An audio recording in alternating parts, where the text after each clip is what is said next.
honestly, even though Ike doesn't specifically, oh, he gets the kill here, but even though like Ike doesn't have the combos to do a bunch of damage. Ike, definitely a more quote-unquote traditional character, aka Leo was like winning with Ike year one, and then, you know, kind of went to the Lucina, moved on to some other characters. Especially with Roy's speed, it's just so good. Right, and that's something that Roy has that Ike most certainly does not. Not just the speed, but the ability to cover so much on ledge. Like Ike, he's either one, he's like fake covering one option and covering another, or he's just straight up covering that one option. He does not have the bandwidth to cover that much on ledge. With Roy, he can just be dashing back and forth, ready to react and ready to get you.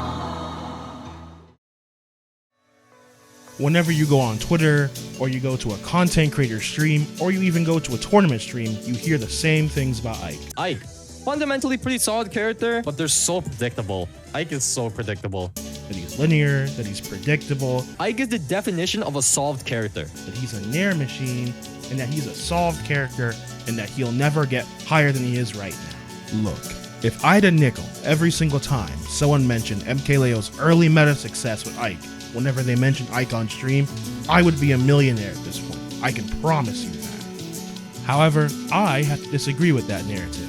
Ike right now is a completely different character than he was at the beginning of Smash Ultimate. I will say this, a lot of things have changed in Smash Ultimate's meta for Ike. Some of them good, and some of them have been bad. Some of Ike's most recent top placings would include Yez getting 9th at Kagaribi, Psychod getting 9th at the Big House, and Mega getting 13th at Apex, each of them being premier tournaments for their respective region.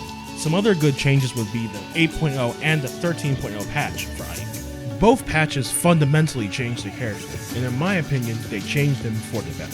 I would say one of the more negative changes in Ike's meta would be Yez, the current best Ike player in the world, retiring from the game. Him leaving will leave a lasting effect on Ike's meta. However, I don't see this to be the end, but the beginning of a new era for Ike in this new meta for Smash Ultimate. I go by either Tope or Soteria, either one works.